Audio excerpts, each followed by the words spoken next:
3 araw na si Arlo sa probinsya dahil burol ng kanyang lola Imelda. Mag-isa lang siyang bumalik ron sa pakiusap ng kanyang ina dahil hindi ito makauwi mula sa ibang bansa.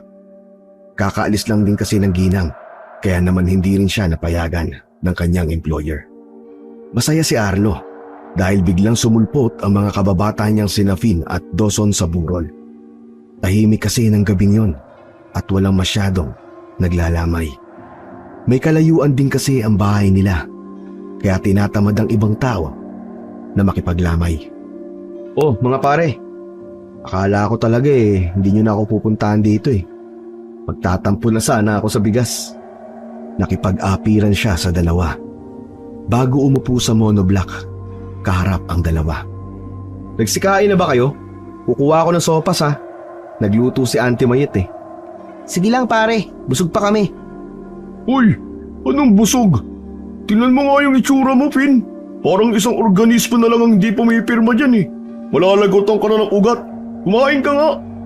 Napahimas-himas pa ang binatang Chubby sa kanyang tiyan, habang si Arlo naman ay natatawa lang silang pagmasdan. Sige Arlo, kuha mo kami ng 3 spaghetti. Si Raulo, anong spaghetti? Sopas lang ang niluto ni Auntie. At nagtawanan na naman ang magtotropa. Patay gutom na baboy ang putya. Kesa naman sa'yo, Skeleton King.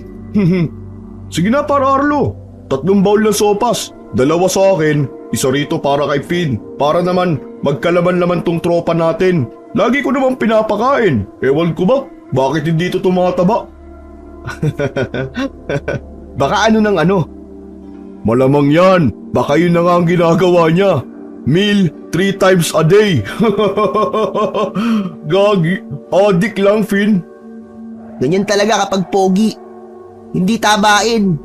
Hoy, ikaw Arlo, kumuha ka na nga ron ng sopas. Pinagtitripan nyo lang akong dalawa Napailing na lang ang binatang matangkad habang tumatawa at pagkatapos nun ay naglakad na siya papasok sa loob ng bahay para kumuha ng sopas. Hawak ang tray ay inilapag niya ang 4 na bowl ng sopas sa mesa at saka naupo sa tapat ng mga kababata. Namiss ng binata ang kulitan nila, lalo na nung mga bata pa sila.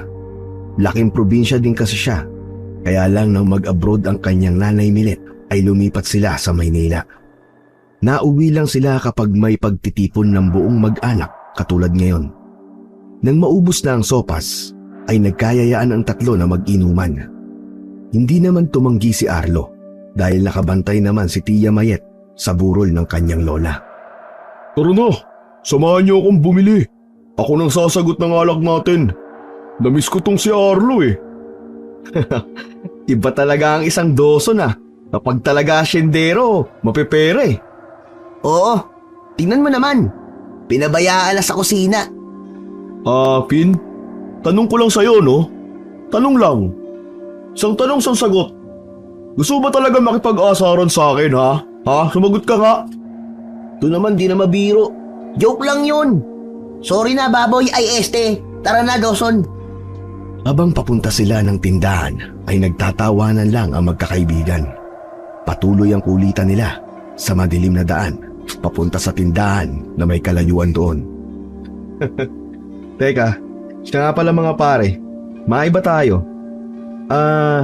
May mga girlfriend na ba kayo? Ako kasi sa totoo lang mga pare, sa maniwala kayo sa hindi, wala pa. Oo, maniwala kayo, single pa ako mga pare. Wala akong nabibingwit doon sa Maynila. May ila pa mga babae doon. Maaarte. Para bang ayaw nila sa mga tulad nating probinsyano. Sabay na napakunot ng uno sina Finn at Dawson habang pinagmamasdan si Arlo mula ulo hanggang paa. Maniwala ako sa'yo pare. Ikaw tong pinakapogi sa ating 3 Maniniwala pa ako kung si Finn na nagsasabi. Kasi matik yan. Malabo talaga yun. Kita mo na, nagiging skeleton na nga dahil sa kakahintay ng love life. Wow, nagsalita Akala mo siya meron. Lahat nga lang nililigawan mo. Busted ka At least may nililigawan. Ikaw, hanggang nakaw tingin ka lang. Lalo na rin sa bagong salta rito. Nagkatinginan sina Dawson at Finn bago sabay na natutuwang binigkas ang pangalan ng tinutukoy nilang babae. Si Ligaya! Sabay din nilang natuptop ang kanilang mga bibig dahil medyo napalakas ang mga boses nila. Napakunot noon naman si Arlo na walang ideya kung sinong tinutukoy ng mga kaibigan niya. Sinong Ligaya na yon, ha? Mamaya, par. Nasa tindahan na tayo eh. Tila nananabik tuloy si Arlo na makilala ang babaeng tinutukoy ng mga kaibigan niya. Nang makabili na sila ng isang case ng alak sa tindahan ni Manang Dali, ay muling naglakad pabalik sa burol ang magkakaibigan. Hindi nila inalintana ang madilim at mapunong daan sapagkat abala sila sa pagkakwentuhan. Habang hawak-hawak ang isang case ng alak, ay muling napatanong si Arlo sa dalawa niyang kababata. Teka, sandali lang. Sino nga pala yung Ligaya na inaawitan mo, Finn? Spills na din naman dyan, mga pare. Sige na, ako na magkikwento, Finn. Pagkatango na may kapayatang binata, ay nagpatuloy sa pagsasalita si Dawson. Si Ligaya, bagong saltayan dito. Doon sila nakatira sa likod ng sementeryo. Maganda yun, pare, promise. Kaso, mailap sa tao eh. Bihira lang naming makita. Teka, kung bihirang makita, paano napaporma nito ni Finn? Hoy, tama. Ako na magkikwento, pwede ba? Di ikaw na, saksak mo sa baga mo. Pero di tayo sure kung may baga ka pa ba. Habang nagpapatuloy sa paglalakad sa gitna ng madilim na daang napapalibutan ng mga matatayog na puno, ay nagtuloy ng kwento si Finn. Inayos niya ang salamin sa mata at nagbuga muna ng hangin. Kasi nga, di ba, malapit lang din ang bahay ko sa sementeryo. Kaya madalas kong nakikita ko na pumapasok pa mismo sa loob. Tapos one time, nakausap ko siya. Okay naman siya, mabait, maganda, sexy, tapos tisayin. Alam mo yun, par, as in, perfect woman talaga siya. Tapos, One time, pare, nagkita kami ulit. Nag-ask ako kung pwede bang manligaw. Kaso yun nga, wala, niligwak, ganern. Hindi kasi yun mahilig sa payat, pare. Sa ganda nung yun, malabong pumatol sa'yo yun. Hoy, payat man ako, mataba naman tong... hindi na natapos ni Finn ang sinasabi sapagkat mula sa matayog na punong nasa gawing kanan nila ay may biglang umungol na tila kung anong nilalang. Sabay-sabay na napalingon doon na magkakaibigan hanggang sa maaninag nila ang isang maliit na nilalang na tumalon papunta sa kabilang puno. Pagkatapos ay umungol naman to, ungol na parang nagagalit na hayop. Huh? Teka, ano yun? Malaking pusa ba yun? Gagi. Baka naman wild animals lang yun. Agad namang inilapag ni Arlo ang bitbit na isang case ng alak at dumampot ng bato sa kapinuntirya kung anuman ang umuungol na nilalang sa punong nasa harapan nila. Nang makarinig sila ng lagutok, kasunod nun ay lumagapak nga sa harapan nila ang nasabing nilalang. Dahil sa dilim ay hindi nila naaninag ang totoong anyo nito. Tanging mapupulang mata lamang at gumagaralgal na boses lang ang naging palatandaan ng tatlong magkakaibigan. Pagkatapos ay mabilis tong tumakbo na parang isang aso palayo sa kakahuyan. Gulat na gulat naman ang tatlo habang nagpapalitan ng tingin sa isa't isa. Hala, ang bihira. Ano yun? Namumula yung mata. Parang tiyanak yata. Anong tiyanak ka dyan? Uso pa ba yung ganun? Wala nang tiyanak, no? Natigilan na ang matangkad na binata sa pagsasalita dahil isang nakapangingilabot na alulong ng aso ang umalingaw-ngaw sa hindi kalayuan. Mabilis na tumayo ang mga balahibo nila kaya napakaripas sila ng takbo hanggang sa makabalik na doon sa burol. Pag-upo nila, saka sila nagtawanan na parang mga bata kahit hingal na hingal. Loko-loko talaga tong si Finn, oh. Tiyanak daw. Buwisit ka. Mas lalo tuloy akong nahihingal eh. Nakakatawa kasi mga pinagsasabi mo eh. Baliw, totoo yung tiyanak pare. Ito naman, pumunta ka lang ng Maynila eh. Di ka na naniniwala sa mga ganun-ganon? Mamaya na nga kayo magkwentuhan mga pare. Kuha muna kayo ng tubig. Arlo, pucha, mamamatay na ako sa hingal eh. Pagkuha ni Arlo ng tubig, ay muling umalingaw-ngaw ang alulong ng aso mula sa hindi kalayuan. Narinig pa niya ang tiyahin na minumura ang nasabing umaalulong na aso. Isa kasi sa sikat na pamahiing pinaniniwalaan ng matindi ng kanilang pamilya ay ang tungkol sa pag-alulong ng aso na nag-iimbita raw ng kamatayan. Kaya dapat sinasaway daw ito ng may-ari. Pagbalik niya sa pwesto, dala ang baso at pitsil na may lamang tubig, ay kaagad nang uminom ang mga kababata niya.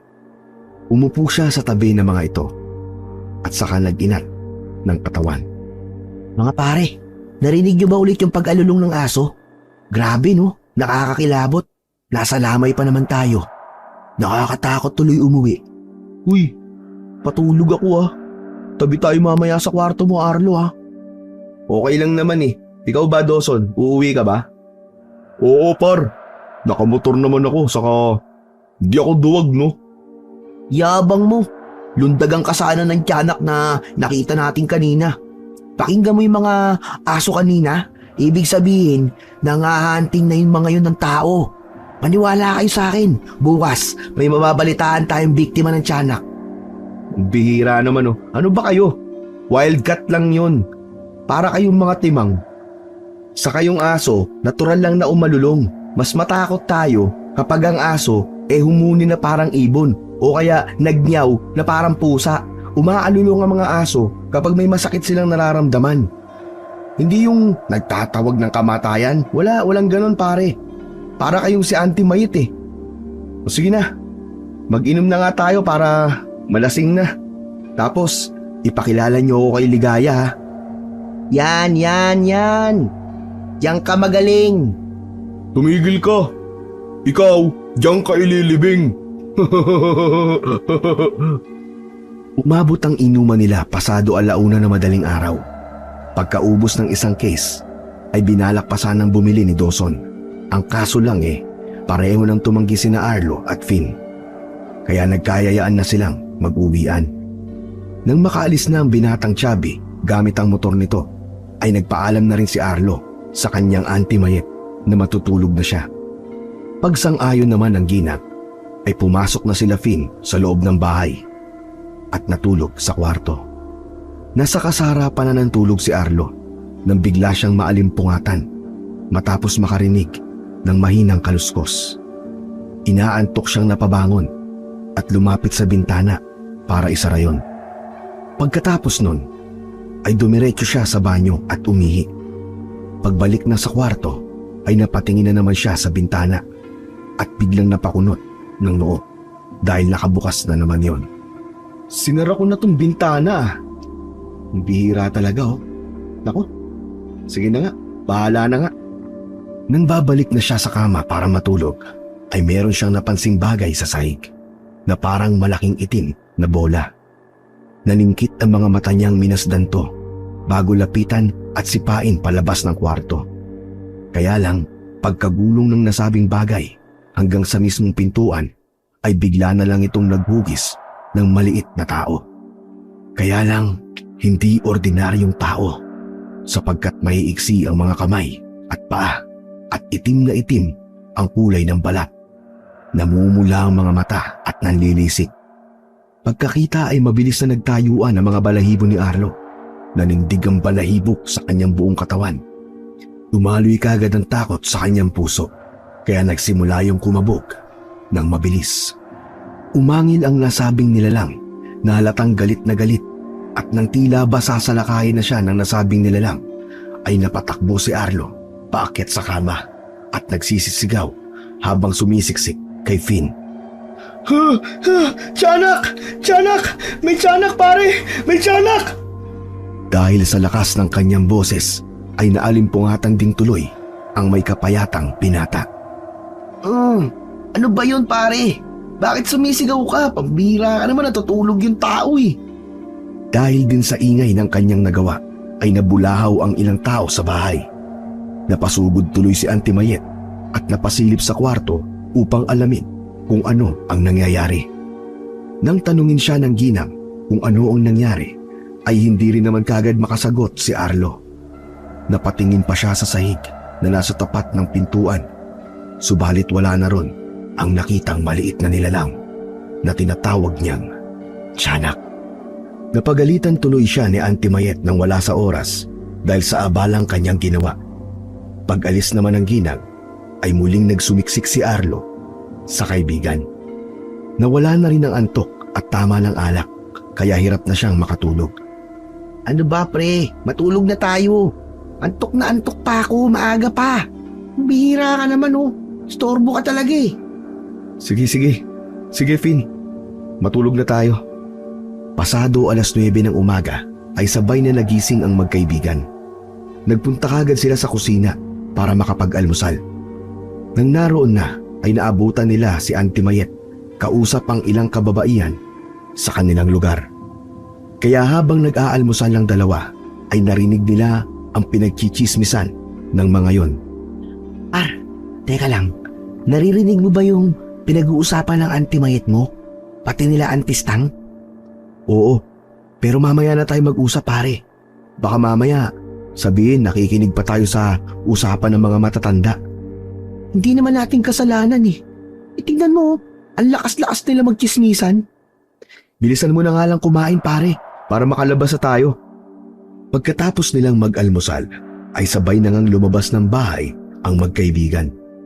May ilan silang naabutan sa lamay na naglalaro ng mahjong at katulad ng narinig nilang usapan sa kusina, ganon din ang topic ng mga manlalaro. Kaya nagkatinginan ng dalawa habang naglalakad palabas ng bakuran. Totoo kaya yung pinag-uusapan nila pare? Aswang? May aswang na taga rito sa lugar natin? Oo, dati pa naman. Kahit bago pa kayo umalis, bali-balita na yun eh. Pero mas nag-boom yun ang tungkol sa usapan sa aswang. Siguro mga 2 years pag alis nyo. Napakunot na lang sa ulo ang matangkad na binata habang nakikinig sa kanyang kaibigan. Taon-taon, madalas na ganyan ang topic ng mga tao rito. Ikaw pare, sabihin mo nga, nakakita ka na ba ng aswang? Hindi pa nga eh. Saka, hindi naman kasi nangyayari dito mismo sa atin. Sa mga kalapit baryo yan madalas. Saka, wala akong balak na makakita ng aswang no. Napigilan sa pagsasalita si Finn matapos nilang magkatinginan ni Arlo. Tila kasi iisa ang pumasok sa isip nila, ang nakitang nilalang kagabi sa mga puno. Napadaan din kasi sila ngayon sa lugar na yon, kaya tila ba bigla na lang din sumagi sa mga utak nila ang tungkol sa bagay na yon. Hindi naman siguro aswang yung nakita nating kagabi no. Katulad nga ng sinabi mo, baka wild animals lang yon. Ang liit naman kasi kung magiging aswang, di ba? Walang aswang na maliit. Pero kung tiyanak, yun, posible pa. Hindi kaagad nakaimik si Arlo. Naalala niya kasi yung nangyari kaninang madaling araw. Yung bagay na inakala niyang bola na biglang naghugis tao matapos niyang sipain. Tama pare. Baka tiyanak nga yun. Uy, anong binubulong-bulong mo dyan par? Ha? Wala. Never mind. Siya nga pala. Saan yung lugar na sinasabi nilang may nabiktima na naman yung aswang? Doon. Sa Baryo Pangatlo. Sa pagkakatanda ko, sa usapan namin ni Ligaya, doon sila nakatira dati. Ngayon alam ko na. Siguro, kaya lumipat ng tirahan sila Ligaya dahil doon. Ano, pare? Teka, paano mo naman nasabi? Parang ngayon taon, 3 beses nang nabalita yung Baryo Pangatlo na yan tungkol sa mga aswang-aswang. 3 na? Siguro naman, gagawa na ng aksyon ng mga opisyal doon. Ewan, hindi naman ako taga ron saka hayaan na natin yun. Kung gusto mo par, daanan natin bahay nila Ligaya para makita mo. Napangiti bigla si Arlo dahil sa suwestyon yun ng kanyang kaibigan. Kaagad niyang inakbayan ng kaibigan at pinagmadali ito sa paglalakad. Yan. Yan ang pinaka-the best na suggestion mo, pare. Mamaya na natin puntahan si Dawson. Daan muna tayo sa bahay ni Ligaya. Para naman maiba akong makilala rito. Kakasawa na kasi ang pagmumukha mo eh. Bira ka talaga oh. Sa mukhang to magsasawa ka ha. Sige na nga, tara na. Nagmamadali na ngang maglakad ang magkaibigan papunta sa sementeryo.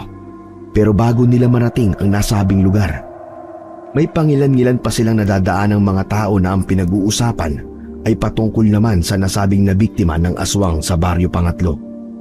Ilang minutong lakaran sa initan ng nangyari. Pagdating nila sa tapat ng sementeryo, ay napatakbo agad si Arlo sa malaking puno ng akasya na malapit lang sa mismong entrance. Pare, papasok ba tayo sa sementeryo para mag-shortcut? Tangi, mas malayo nga kung dyan tayo mismo sa loob dadaan eh. Sorry naman, init-init na rin kasi ng utak ko kaya ang hirap mag-isip para ako natutuyo. Saka limot ko na syempre, ang tagal ko nang di nakakapunta rito eh. Mga ilang taon na rin akong di nakakapunta rito sa sementeryo. Huling punta ko dyan yata eh, nung mahuli namin kay ni Maria na may ginagawang milagro eh. Natawa pa ang binatang matangkad habang nagsasalita. Subalit na nahimik din siya matapos mapansin na biglang sumeryoso ang medyo patpati niyang kaibigan. Ang seryoso mo naman pare. Uy, biro lang yun. Ikaw naman oh. Hindi naman ako galit, Tangi. Naalala ko lang din si Maria. Patay na kasi yun, 5 years ago. Laking gulat ni Arlo sa kanyang narinig, kaya hindi kagad siya nakaimik. Oh, gulat na gulat ka naman. Hindi ba namin naikwento sa'yo kagabi sa inuman, ha? Di, wala kayong nasabi sa akin tungkol sa kanya. Kung alam ko lang, hindi ako magbibiro ng ganun pare. Teka, ano palang kinamatay niya? As usual, aswang daw.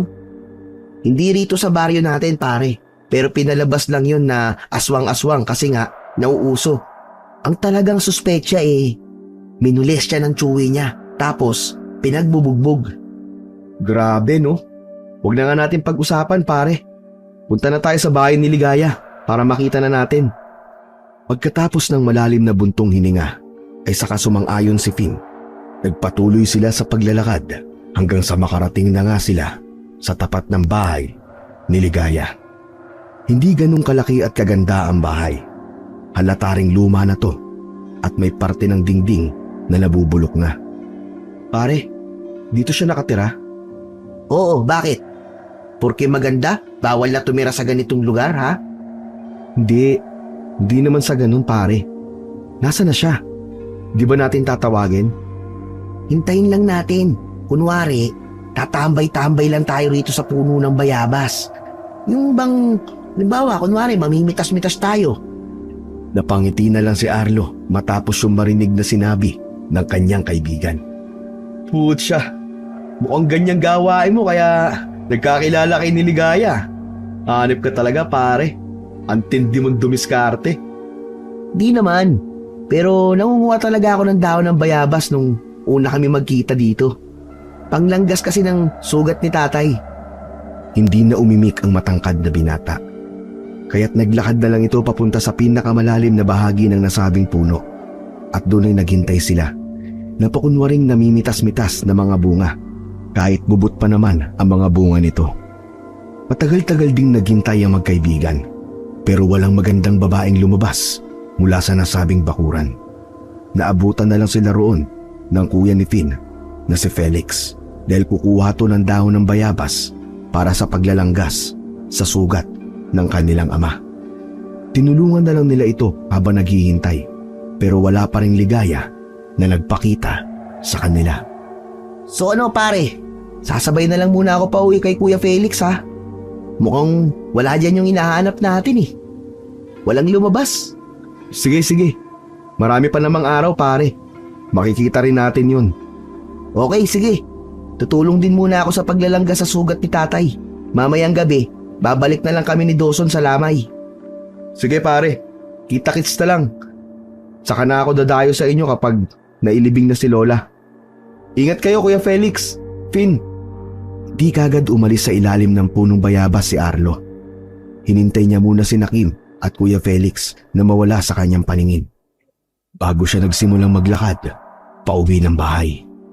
Subalit natigilan siya nang bigla na lang makarinig ng mahinang boses ng babae mula sa mismong bahay ni Ligaya. Dala ng kuryosidad, bumalik siya sa lilim ng punong bayabas at naghintay nga kung may lalabas sa katapat na bahay. Subalit katulad kanina, bigo ang matangkad na binata. Hindi lumabas si Ligaya, pero naririnig niya ang boses nito na para bang merong kausap na siya namang pinagtaka ni Arlo. Teka, sabi ni Finn at Dawson, mag-isa lang daw nakatira si Ligaya rito. Pero bakit parang may kasama? Baka mamaya may boyfriend na pala yun. Teka, matingnan nga lang muna. Pasimple siyang pumasok sa bakuran at lumapit sa bintanang may sira na. Pagsandal sa dingding ay doon niya na nga narinig ng malinaw ang malambing na boses ni Ligaya na tila nga merong kinakausap. Sinabi ko naman sa iyo, Buknoy, di ba?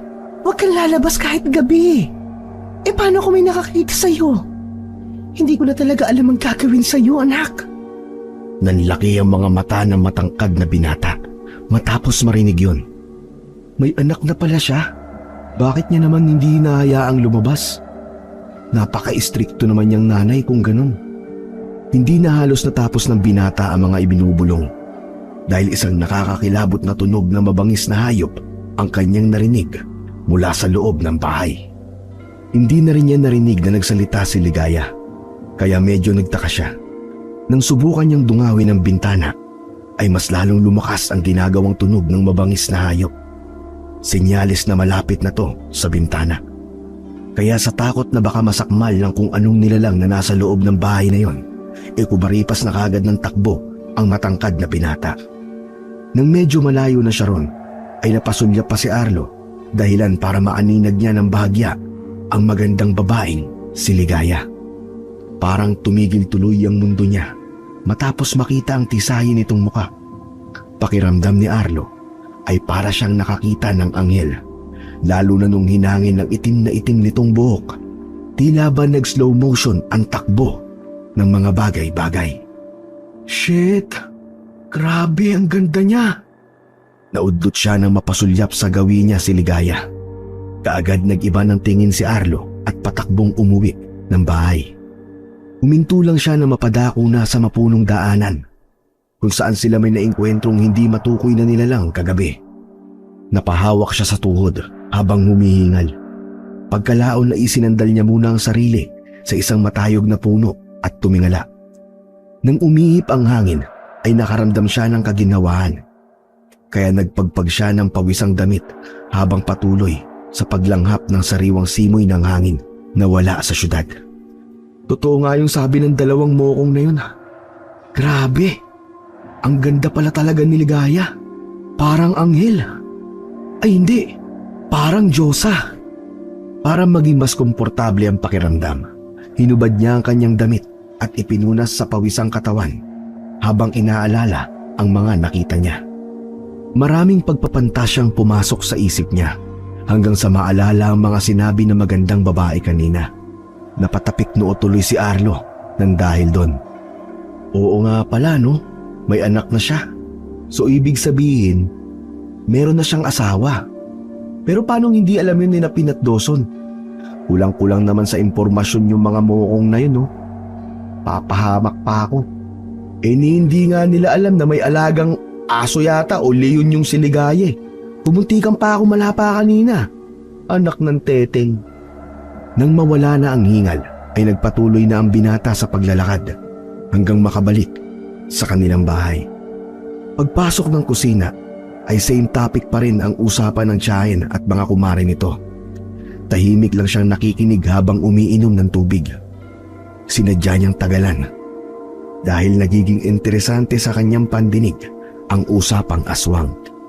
Nang mapansin siya ni Auntie Mayet, ay walang nagawa si Arlo kundi ang umalis ng kusina at tumambay na lang sa kanyang kwarto. Di pa sila matapos-tapos sa usapang aswang na yun.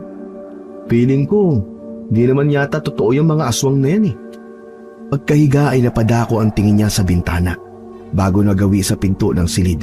Tuon ay nanumbalik sa kanya ang kung anong nainkwentro niya kaninang madaling araw. Pambihira talaga oh. Nananaginip lang ba ako nun? Hindi, parang totoo kasi. Kanya naman oh. Natigilan si Arlo at biglang napangiti. Sa bagay, parang imposible naman yung bola maging tao. Parang unano pa nga yung itsura eh. Ang gara naman talaga ng tama ng alak sa akin oh.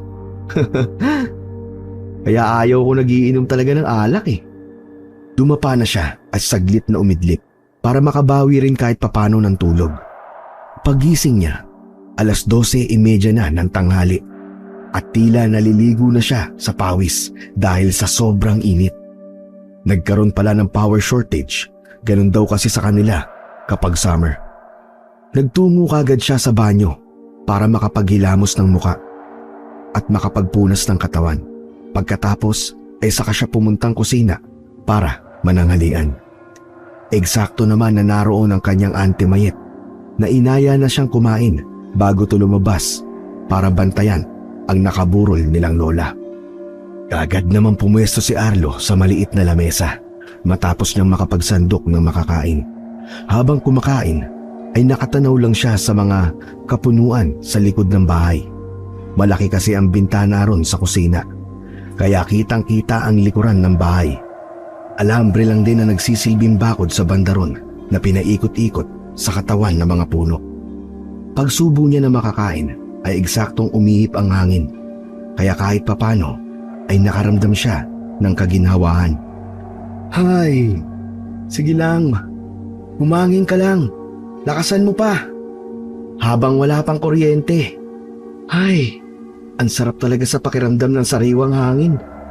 Sa ikalawang pagsubo ng makakain ay bahagyang natigilan si Arlo matapos mapansin ang mapupulang mata sa itaas ng matayog na puno.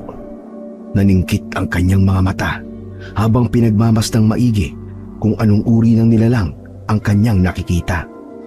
Uminom siya ng tubig at tinagalan pa ang pagkakatitig doon. Teka, ano ba yun? Tumayo siya at lumapit sa malaking bintana para mas makita ng malapitan at masiguro kung anong klaseng nilalang nga ba yun. Subalit nagulat na lang si Arlo dahil nawala ng bigla yun. Napakamot ulo na lang siya at bumalik sa pwesto at nagpatuloy sa pagkain.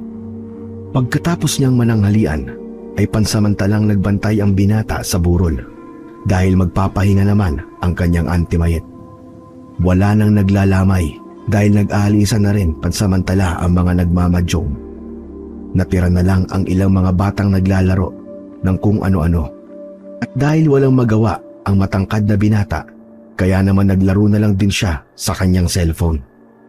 Mahina rin kasi ang signal sa lugar na yon, kaya hindi siya makapag-scroll sa social media. Dahil sa paglalaro ng brick game, ay hindi na namalayan ni Arlo na nag-aalisan na rin ang mga bata.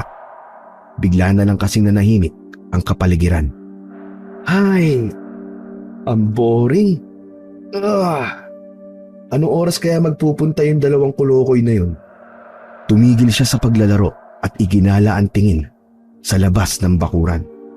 Kahit tanghaling tapat ay napakatahimik ng paligid na para siyang nabibingi. Hindi naman ganun matatakutin si Arlo, kaya hindi niya rin alam kung bakit bigla na siyang tila kinabahan. Pakiwari niya ay merong nakamasid mula sa malayo, kaya panayan lingon niya sa kung saan-saan. Hanggang sa maaninag ng paningin niya si Ligaya na naglalakad. Nakapayong to at tila ba may kung anong hinahanap. Napakurap mata ng ilang beses si Arlo sa pag-aakalang siya ay namamalikmata lang. Nang masigurong ito nga ang maladyosang babae, ay para bang nataranta siya at kamuntikan pang mahulog sa monoblock chair. Napalingon din tuloy sa gawin niya si Ligaya, kaya mas lalong nataranta si Arlo habang inaayos ang sarili. Naku, ano ka ba Arlo? Huwag kang mataranta boy, babae lang yan. Pakunwari siyang umubo para mas maagaw pa ang atensyon ni Ligaya. At nang dumaan na to sa tapat ng kanilang bakuran, ay pasimple siyang lumapit para dumiskarte na kagad. Sa Maynila, sanay si Arlo na dumiskarte sa mga babae dahil may ibubuga rin naman siya pagdating sa muka at porma.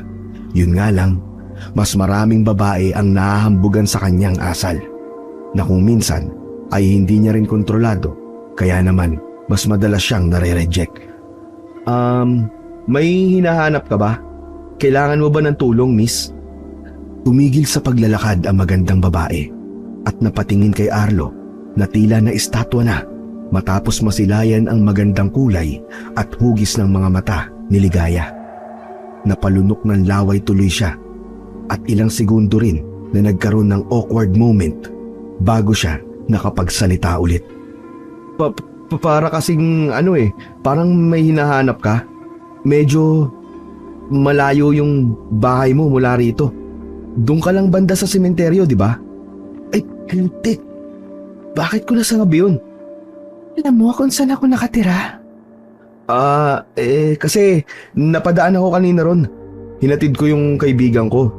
Si Finn. Magkakilala nga raw kayo eh. Si Finn. Kilala ko nga siya. Sige, maiwan na kita ha. May hinahanap kasi ako eh. Natameme na si Arlo matapos magtuloy-tuloy ng paglalakad ang magandang babae hanggang sa makalayo na ng tuluyan sa kanya. Napahimas batok na lang siya habang ang isang kamay ay tila inaabot si Ligaya. May gusto pa kasi siyang sabihin, kaya lang ay mukhang abala to sa kung anuman. Siguro hinahanap niya yung alaga niya. Yung narinig ko kanina, naudlot na siya ng pagsasalita dahil narinig niyang merong kumalansing. Pagbalik tingin sa nakaburol niyang lola ay ganun na lamang ang gulat na matangkad na binata sapagkat natumba na ang long candle stand. Mamapa sa kortina ang apoy ng kandila at dahil sa medyo mahangin at mainit kaya mabilis na lumaki ang apoy. Nahapyawan din ng paningin niya na may kung anong nilalang ang parabang tumakbo mula sa likuran ng kurtina. Napansin niyang mapupula ang mga mata nito pero hindi niya na napagtuunan pa ng atensyon dahil sa lumalaking apoy. Kaagad kumuha ng tubig ang matangkad na binata. Mabuti na lang din ay malapit ang gripo ron kaya naaksyonan at madali rin niyang naapula ang apoy. Kaya pagsapit ng hapon, pagkakita ni Auntie Mayet sa nasunog na kortina ay kinento ni Arlo ang mga nangyari. Hindi rin niya talaga alam ang eksaktong nangyari kung paano natumba ang long candle stand. Nagdahilan na lang siya ng dahil sa malakas na hangin pero ang totoo ay naglalaro pa rin sa isip niya ang tungkol sa nakitang tila hayop na may namumulang mga mata. Auntie, ano kasi yun eh? Yung Medyo nababagabag tuloy siya dahil pakiwari niya, hindi normal ang pangyayaring yun. Mabilis na lumipas ang oras dahil sa bali-balitang aswang ay kakaunti na lang ang naglalamay pagsapit ng gabi. Hindi na nagtaka si Arlo dahil sinabi sa kanya ni Auntie Mayet ang tungkol doon. Kumpara kagabi, 2 table lang ang may lamang tao. Isa para sa mga nagmamadyong at isa sa mga kaibigan ni Auntie Mayet na nagbibingo naman. Sa pangatlong table ay naroon ang 3 magkakaibigang sina Arlo, Finn at Dawson. Sumaglit lang din si Kuya Felix, kaya lang ay umuwi rin ito kaagad. Kaunti lang tuloy ang naglamay ngayon. Paano ba naman kasi? Putok na putok yung balita ron sa baryo pangatlo. Sa totoo lang, nakakatakot din eh. Ako nga rin sana, hindi makikipaglamay. Buti, sumama ka rito. Okay lang kaya yun na umuwi na mag-isa si kuya mo? Dapat hinatid natin ang motor mo eh. Di ba no, Arlo? Pagtingin ni Finn at Dawson sa kanilang kaibigan ay nagtaka sila sapagkat seryoso ang pagmumukha nito. Ang seryoso mo naman dyan? Sino ba yung iniisip mo? Share mo naman sa amin. Malamang si Ligaya yan. Dinala ko kasi siya doon kanina eh. Kaso, hindi naman namin nakita. Nakita ko si Ligaya kanina. Nagkatinginan si Finn at Dawson na parang gulat na gulat. Kaya nag-explain na kagad si Arlo sa kanilang dalawa. Parang may hinahanap siya eh. Tapos nakausap ko siya saglit. Hanggang yun, nangyari na nga yun.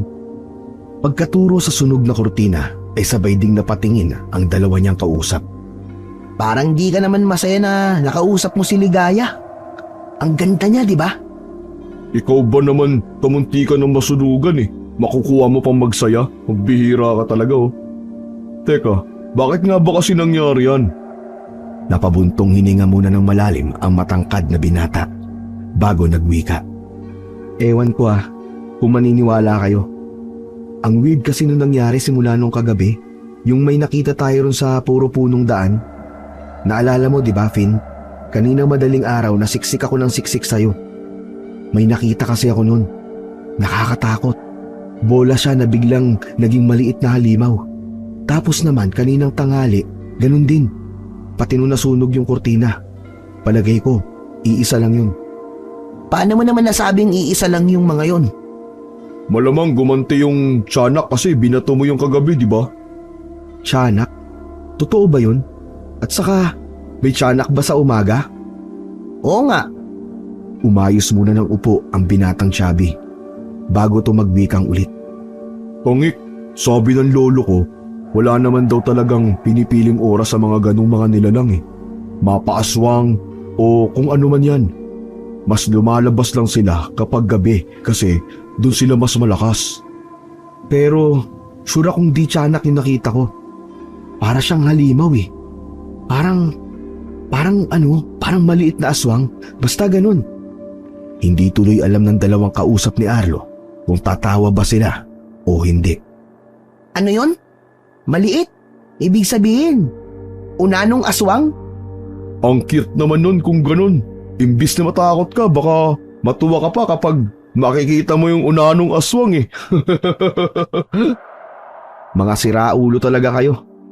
Naudlot na sa pagsasalita si Arlo sapagkat lumapit ang kanyang tiyahin at nag-utos ito na magpabili ng mantika at iba pang kailangan.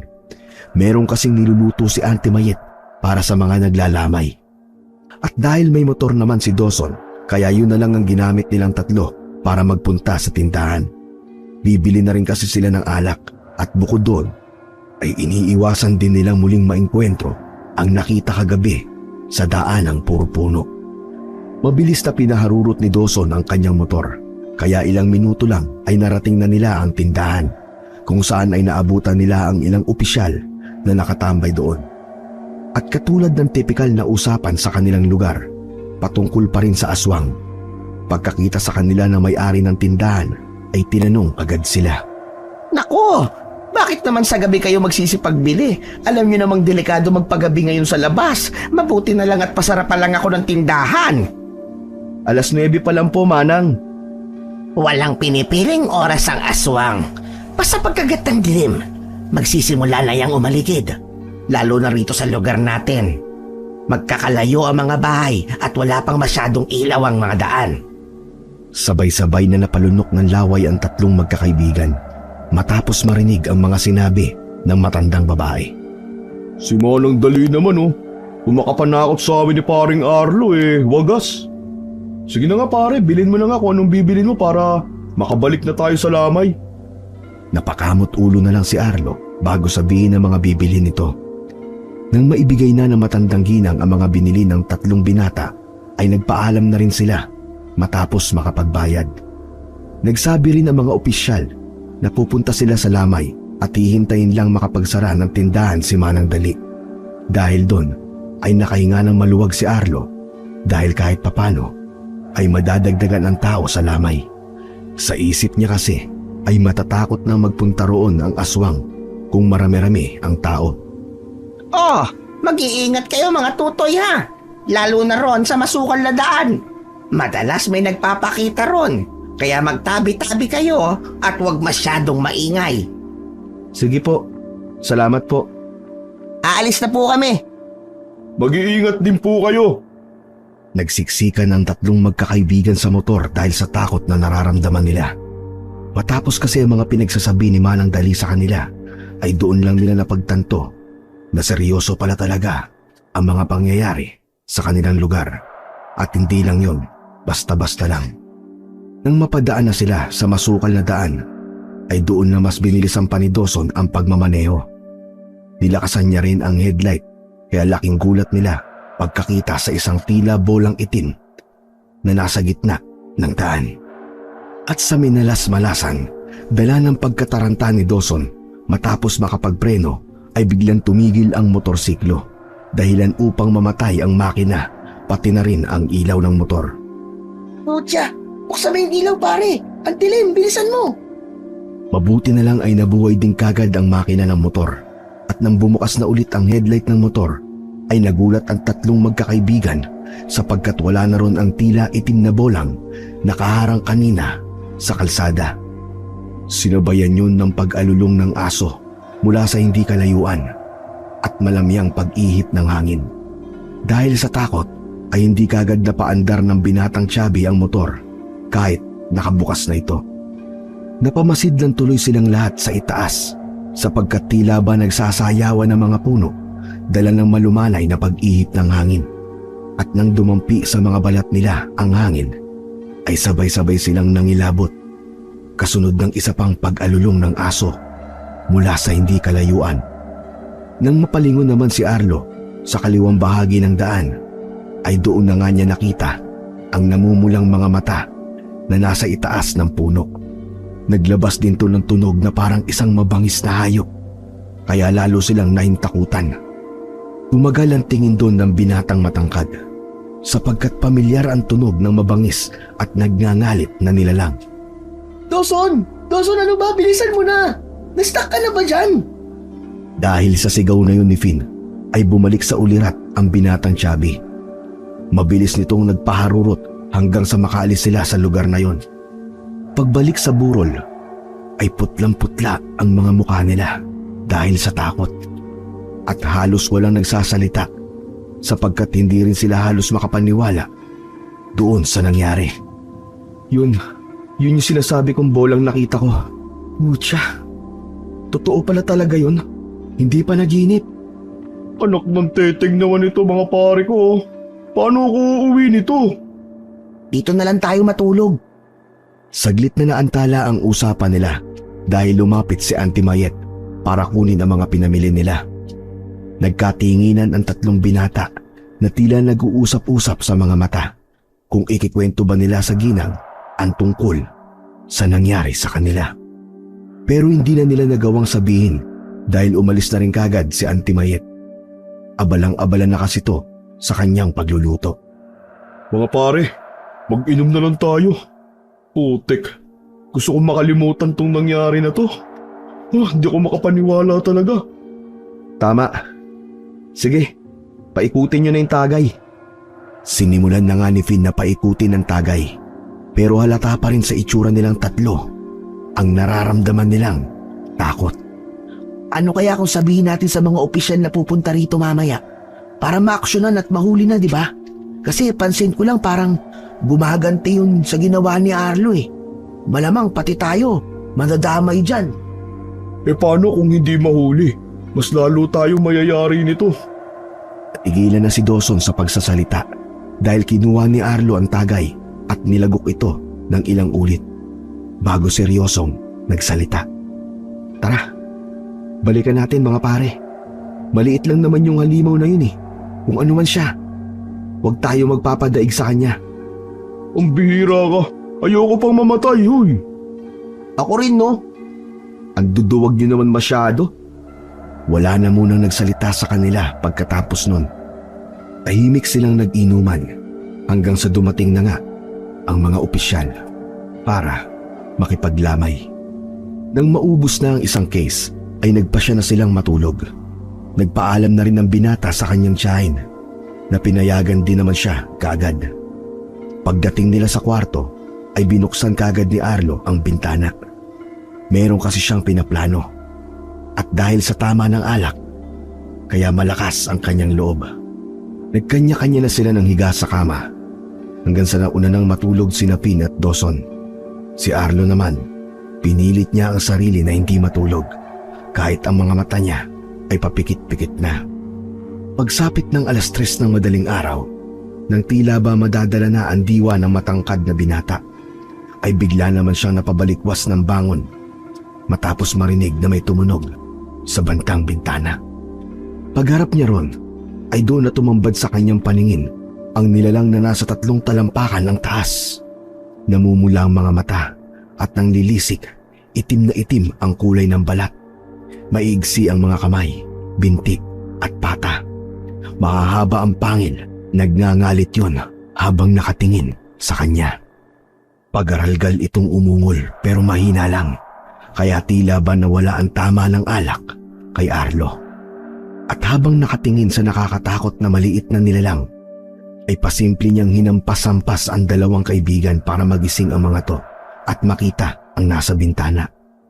Hindi rin naman magawang sumigaw ni Arlo dahil kapag nabugaw ang nakakatakot na nilalang at dumating doon ang kanyang antimayet, ay hindi na naman to maniniwala. Katulad nung nangyari nung isang madaling araw. Pilit na lang tinapangan ng matangkad na binata ang sarili. Kahit ang totoo, ay nararamdaman niya na ang pangangatog ng tuhod dahil sa sobrang takot na nararamdaman. Anong kailangan mong halimaw ka? Naglabas ng mga pangil ang maliit pero nakakatakot na nilalang. At habang tumutulo ang laway nito, ay patuloy pa rin niyang pinanlilisikan nito ng mga mata ang takot na si Arlo. Sige, subukan mo lang pumasok dito. Balak mo sigurong kunin yung bangkay ng lola ko, no? Habang nagsasalita, ay pasimple niya pa rin kinalabit ang 2 kaibigan na tulog na para bang mantika. Nakikita mo to? Ha? Nakikita mo to? Inilabas niya ang malaking kutsilyong tinago niya kanina sa ilalim ng kanyang unan bago siya humiga. Itatarak ko to sa'yo kapag hindi ka umalis dito. Napaamba siya nang biglang tila tatalon ang maliit na halimaw papasok sa kwarto. Tumayo siya habang daang-daang lumalapit sa bintana. Nakatutok pa rin ang mahabang kutsilyo, kaya naman pag-angil lang ang tanging ginagawa ng halimaw. Umalis ka rito. Kung ayaw mong tumarak sa'yo to. Ayoko ng gulo, pero hindi ako papayag na may gagawin ka sa bangkay ng lola ko. Pagaralgal at mahina na umalulong ng ilang ulit ang nasabing halimaw. Kitang-kita sa mga mata nito ang matinding galit labang kay Arlo. Subalit habang pinakikinggan na matangkad na binata ang ingay na nililikha nito, ay tila ba meron siyang naalala. Alam niya sa sarili niya na narinig na niya ang mga ganoong klaseng pag-angil. Alam ko na. Kinaligaya nga. Hindi niya na natapos ang sinasabi sapagkat tumalon na palayo ang halimaw na hindi niya alam kung anong uri. Kaagad niyang isinara ang bintana. Saka ito sinipat hanggang sa mawala na sa kanyang paningin. Nang masiguro na ni Arlo ang kaligtasan, ay bigla na lang niyang nabitawan ang kutsilyo. Kasabay ng biglang pag-upo sa sahig. Doon niya kasi mas naramdaman ang matinding takot. Bigla na lang din tumulo ang kanyang luha sa kanyang mga mata. Kaya hinayaan na lang din niya ang sarili na umiyak ng tahimik. Nang medyo okay na siya, ay marahan siyang tumayo at tumabi sa kanyang mga kaibigan hanggang sa makatulog na rin siya ng tuluyan. Kinabukasan, pasado 9:30, pagkagising ay bumungad kaagad sa kanya sina Finn at Dawson na kani-kanina pa bumangon. Good morning, Mr. Tapang. Napangiti na lang si Arlo bago bumangon. Almusal na tayo mga pare, tara. Ikaw lang ang kanina pa namin hinihintay. Siya nga pala, bakit may kutsilyo dyan sa sahig sa tapat ng bintana? Kaagad namang naalala ni Arlo ang nangyari kaninang madaling araw. Kaya habang nag-aalmusal sila sa kusina, ikinwento niya kaagad ang mga nangyari. Kitang-kita ang takot sa mga mukha ni Pin at Dawson habang dinidescribe niya ang totoong anyo ng halimaw na nakita niya kaninang madaling araw. Mga pare, sure na sure ako dun sa nakita ko, pero biro. Hindi ko alam kung anong klaseng nilalang yun, kung aswang siya. Pwede nating matawag na naunanong aswang. Sabay na napatakip ng bibig sina Finn at Dawson dahil para pigilan ang pagtawa. Totoo nga, baka pag nakita niyo yung sinasabi ko mawala yung tawa niyo dyan. Gusto niyo bang makita yon after nating mag-almusal? Paano naman? Oo nga naman pare. Bakit? Nagpakilala na ba sa'yo yung yung una nung aswang?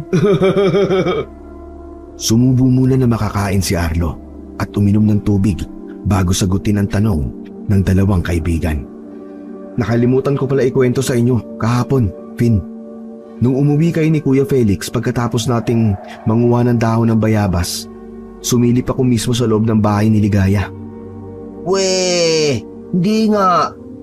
Oo nga, promise. Cross my heart. So ganito ang nangyari. Lumapit ako sa bahay. Sumilip ako. Tapos, narinig ko si Ligaya. May kausap siya. Tinawag niya pang ang Buknoy. Tapos, anak. Anak? Hindi kagad nakaimik si Arlo dahil sa malakas na boses ng kaibigan niya at sa reaksyon ng mga mukha nila. Puwera biro, dinig ko nga na tinawag niyang anak yung Buknoy. Pinagbabawalan pa nga niyang lumabas tapos maya-maya may narinig na akong nakakatakot na boses. Kaboses yun nung nakita natin kagabi na maliit na halimaw o anumang aswang na sinasabi niyo. Hindi makapaniwala si Finn at Dawson sa kanilang mga nalaman. Hindi rin kasi nila talaga alam na meron ng anak si Ligaya. Ibig sabihin, may alagang aswang si Ligaya? Iyan ang aalamin natin, kaya bilisan nyo ng kumain. Hindi ko talaga ini-expect na may anak na si Ligaya. Ang sakit nun ah. Kaya siguro niya ako ni-reject. Aray, biro naman to. Nakabato ka naman. Puro panliligaw ka pa rin dyan, inaaswang na nga tayo rito. Nang matapos na silang mag-almusal, ay lumabas na sila ng bahay. Mula sa burol kung saan naroon si Auntie Mayet, pati ang mga kaibigan nito, ay narinig na naman nila ang isang masamang balita. Meron na naman daw kasing nabiktima ang aswang. Pero sa mga oras na to, taga-baryo na nila mismo. Sa pinakadulong parte ng baryo, kung saan malapit na sa paanan ng bundok.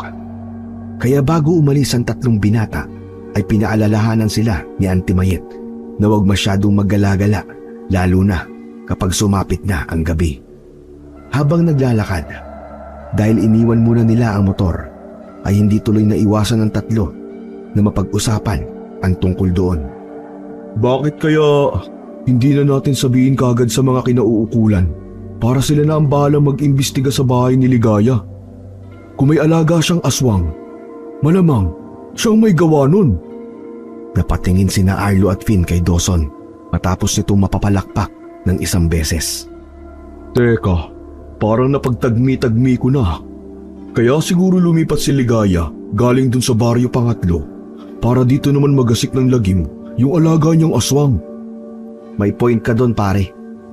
Paano kung yung Buknoy pala talaga ang aswang? O kaya mismong si Ligaya? Anong gagawin natin? Nagkatinginan silang tatlo sa isa't isa.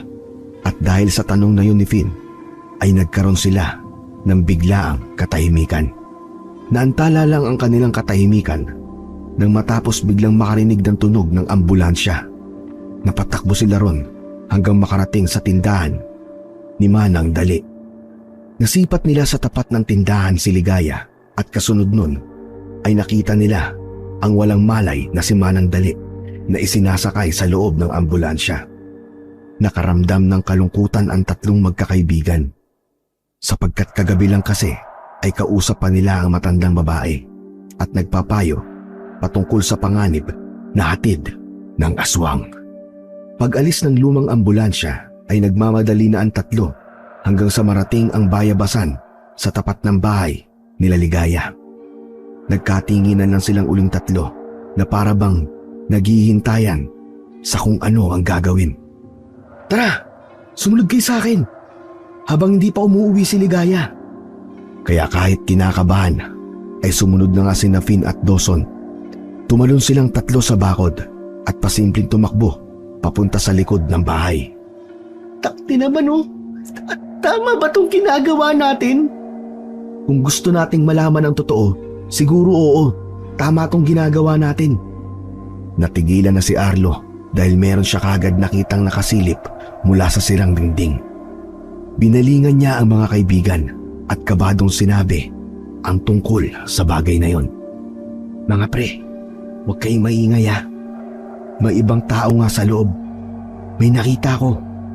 Naudlot na naman siya sa pagsasalita sapagkat mula sa kabilang dingding ay nakarinig na sila ng nakakatakot na ungol. Hindi ako pwede magkamali mga pare. Ganyan yung ungol ng halimaw. Hindi ako pwede magkamali.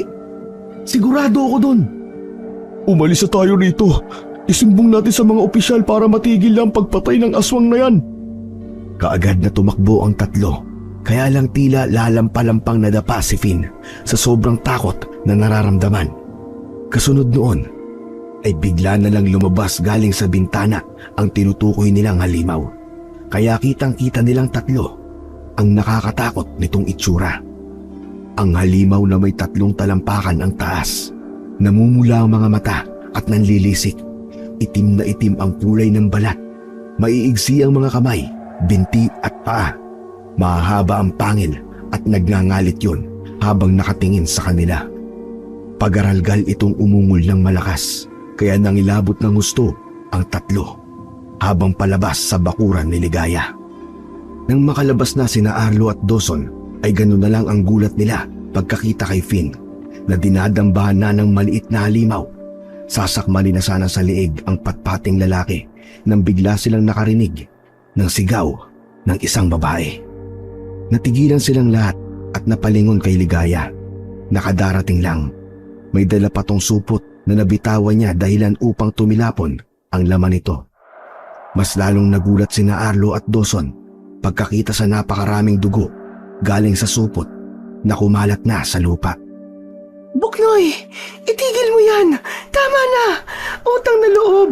Para mo ng awa, itigil mo na yan. Nanlaki ang mga mata ng 3 binata na parang luluwa na dahil sa kanilang narinig. Pumasok ka na sa loob, Buknoy. Baka may iba pang makakita sa'yo rito. Please naman, anak. Huwag ka lang matigas ang ulo. Para mo ng awa. Umangil ng maraming beses si Buknoy bago sundin ang utos ng kanyang ina. Mabilis nga tong tumakbo, pabalik sa loob ng kanilang tahanan. Tila na estatwa naman sina Arlo, Finn at Dawson na halos hindi mapaniwalaan ang mga nalaman at nakita. Pakiwari nila ay nananaginip lang sila at hindi totoo ang lahat ng mga nangyayari. Natauhan lang ang 3 binata nang muling magsalita ang magandang babaeng si Ligaya. Makiusap sa inyo. Hayaan niyo ako magpaliwanag. Sige, pumasok muna kayo sa loob. Hindi kaagad nakaimik ang 3. Nagkatinginan lang sila Arlo at Dawson habang si Finn naman ay marahang tumayo at nagpagpag ng sarili. Kung ano man ang iniisip niyo tungkol sa anak ko, mali kayo. Kaya, hayaan niyo sana akong magpaliwanag. Inuha ng babae ang natirang laman na dugo sa supot at marahang naglakad papasok sa loob ng bahay. Kaya napakabit-balikat na lang si Arlo habang pinagmamasdan ang 2 kaibigan. Tara mga pare ko, pakinggan natin ang sasabihin niya. Teka pare, paano kung trap lang yan? Mamaya sa loob, bigla na lang tayong katayin. Di ba mas nauna mo nakilala si Ligaya kaysa sa amin? Kung totoong masama siyang tao, edi sana matagal ka nang wala, matagal ka nang patay. Oo nga no. Mukhang tama ang sinabi ni Arlo. Sunod na nga lang silang 3 sa loob ng bahay at tumambad sa kanila ang mga lumang kagamitan at ang ilan ay sira pa. Maupo muna kayo. Kailangan ko lang isalin tong dugo.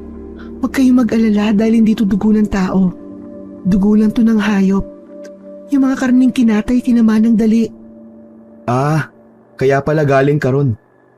Hindi na halos natapos ng matangkad na binata ang binibigkas. Sapagkat biglang lumabas sa silid nito ang maliit na halimaw at naupo sa tapat nila habang nanlilisik ang mga matang nakamasid sa kanila. Walang kumilos sa 3 sa takot na baka bigla silang sunggaban ni Buknoy. Hinihintay na lang nilang bumalik si Ligaya para hingin ang paliwanag nito. Maya-maya pa, bumalik na nga ang babae at naupo. Huminga muna to ng malalim bago nagbigay ng kanyang salaysay. Hindi ko tunay na anak si Buknoy. Ibinigay lang siya sa akin ng isang kakilala sa baryo pangatlo na hindi na nagpakita pa sa akin. Habang lumalaki tong si Buknoy, may kakaiba na sa kanya. Bukod sa unano, nagiging aswang din siya. Pero noong pamang bata pa lang siya ay hindi ko na siya pinalalabas dahil alam kong magiging sentro lang siya ng asaran. At baka dahil doon, makagawa pa siya ng hindi maganda. Pinalaki ko na mabuting bata si Buknoy. At kahit kailan, hindi siya tumikim ng dugo ng tao. Sinisigurado ko yan sa inyo. Kung hindi siya masamang tao, bakit niya kami inatake nung gabing yun? Umaatake lang naman si Buknoy kapag nakakaramdam siya ng takot o panganib. Parang sa hayop, normal na sa kanya yon, parang defense mechanism. Pero kahit kailan, hindi niya magagawang pumatay ng tao. Kaya ang nababalitang aswang, hindi yun ang anak ko, hindi yun si Buknoy, hindi niya magagawa yun. Kaya niya tayo inatake at gumante kasi binato ko siya nung gabing yun. Maniwala kayo, walang kinalaman si Buknoy sa mga aswang na nambibiktima.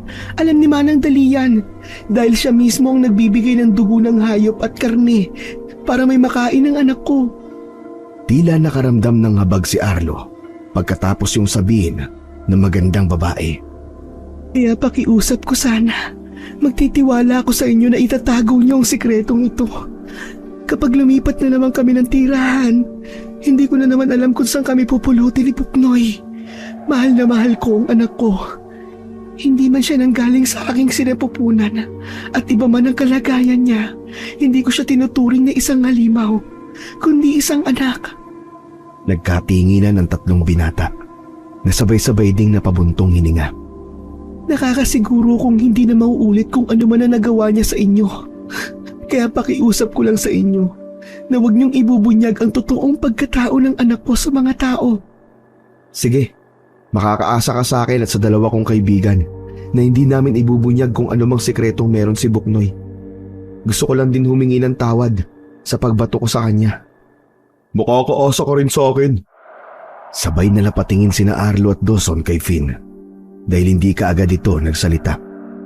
Uy, Finn, magsalita ka naman. Sige, makakaasa kayo. Promise. Pagkatapos ng pag-uusap na yon, ay tinulungan nga ng tatlong binata na linisin ang dugo ng hayop na nagkalat sa labas ng bahay. Pagkatapos ng pangyayaring yon, ay naging tahimik na ang buhay ng tatlong magkakaibigan. Hindi na sila ginagambala pa ni Buknoy hanggang sa sumapit ang araw ng libing ng lola ni Arlo. Habang nasa sementeryo, ay hindi mapakali ang matangkad na binata. Panay ang lingon niya sa pag-asang sumulpot si Finn. Pare, wag mo na hintayin yung si Payatot. Pansin ko lang, tuwing umaga umuwi talaga yun, di ba? Pagkatapos ng mga nangyari. Yun na nga eh. Sige na nga, hayaan na lang natin. Daan na lang tayo muna mamaya sa bahay nila Ligaya. Total, nandito na rin naman tayo sa sementeryo. Doon lang naman siya sa bandang kabila, di ba? Oo, sige. Kung gusto mo, daanan na rin natin ang bahay nila Finn eh. Pagkatango ni Arlo, ay nag-focus na ulit sila sa paglilibing na ginagawa hanggang sa matapos yon. At makalipas ang ilan pang saglit, nang mag-uwian na ang mga tao, ay nagpaalam na muna ang magkaibigan kay Auntie Mayet. Pinayuhan ulit sila ng ginang na huwag magliwaliw kung saan-saan dahil pakalat-kalat pa rin ang aswang. Maya-maya pa, pagdating ni Arlo at Dawson sa tapat ng bahay ni Ligaya, ay napansin nilang nakabukas ang pinto pati na rin ang kahoy na gate. Hindi naman iniiwan ng babae na ganoon ang bahay nito, kaya nagkatinginan sila na halata ang pag-aalala sa mga muka. Naku pare, si Buknoy baka nakalabas. Magkasunuran tumakbo ang dalawa hanggang makapasok sa loob ng bahay ni Ligaya. Ganun na lamang ang gulat nila sa kanilang nakita. Umiiyak ang babae habang tila demonyong pinagsasamantalahan ng kaibigan nilang si Finn. Sige, umiyak ka lang. Putya, pangalawa pa lang natin to eh. Kahapon nakaapat tayo eh. Ano, masarap ba? Ha? Masarap ba? Huwag ka nang pumalag. Ilang araw na natin tong ginagawa eh. Tandaan mo, Ligaya, kapag nagsumbong ka kahit kanino, hindi ako magdadalawang isip na ibunyag sa mga taga rito ang sikreto ng anak mong unalong aswang. Hindi makapaniwala sina Arlo at Dawson sa kanilang narinig. Hindi nila lubos akalain na kayang gawin ni Finn ang ganong hindi katanggap-tanggap na gawain. Saka okay din naman yung ginawa ko, di ba? Kinadena ko lang naman si Buknoy sa kinulong. Para na rin di siya makapaminsala. Saka syempre, para magawa natin ng walang sagabal to. Ano, di ba ang sarap? Ang sarap, di ba? Nayukom ni Arlo ang mga kamao at hindi na napigil ang sarili. Hindi na rin siya inawat ni Dawson sa pag-upak sa kaibigang punong-puno ang kawalangyaan. Napakahayop mo, Finn. Anong ginawa mo? Sa bilis ng pangyayari ay hindi na nakaiwas ang may kapayatang binata. Nasapul na siya ng ilang beses na suntok hanggat tubot-tubad na siyang humandusay sa sahig. Nagsumiksik naman sa isang sulok si Ligaya na iyak pa rin ng iyak. At nang makita ni Dawson na duguan na ang mukha ni Finn, ay inawat niya na kagad si Arlo. Tama na yan, pare. Tama na. Durog na ang mukha niya, pare. Puro dugo na. Tama na yan. Paring Finn, anong nangyari sa'yo? Napakawalang yamo. Hindi ko akalain na ganyan ka. Ang lala mo, pre. Manyakis ka. Manyak. Wala kang patawad. Hindi na umimik si Finn. Marahan tong tumayo at kinuha ang mga damit at saka nagbihis. Sinubukan siyang tulungan ni Dawson. Ang kaso lang ay tinabi niya ang mga kamay nito. Nang makapagbihis na at mapunasan ang dugo sa muka, sinamaan niya ng tingin sina Arlo, Dawson at Ligaya. Bago tuluyang umalis sa lugar na yon, pumalahaw naman ng iyak ang magandang babae na takot sa mga pangyayari. Sinundan yun ng nakakatakot na ungol mula kay Buknoy na nasa kabilang kwarto lang. Habang nagbibihis si Ligaya ay tinanggal naman ng dalawa sa pagkakadena si Buknoy. Buknoy, pasensya ka na sa ginawa ng kaibigan ko ha. Ako na ang humihingi ng tawad. Buknoy, Ligaya. Promise, hindi na to mauulit. Sisiguraduhin naming hindi magsasalita si Finn. Kaya huwag kang mag-alala. Oo, huwag kang mag-alala, Ligaya. Pasensya na. Pasensya na talaga ulit. Umalis na kayo rito. Para niyo ng awa. Umangil naman si Buknoy at umamba ng pagsalakay. Pero pinigilan siya ng kanyang ina. Nakikiusap ako. Umalis na kayo. Huwag na kayong babalik dito kahit kailan. Ayoko na kayong makita. Napayukod na lang ang magkaibigan bago lumabas ng bahay ni Ligaya. Dahil sa nangyaring yon, ay nasira ang pagkakaibigan nilang tatlo. Hindi na nagpakita pa si Finn sa kanila hanggang sa makauwi na lang ng Maynila si Arlo. Makalipas ang ilang buwan, nagbakasyon ng pamilya ni Dawson sa Maynila.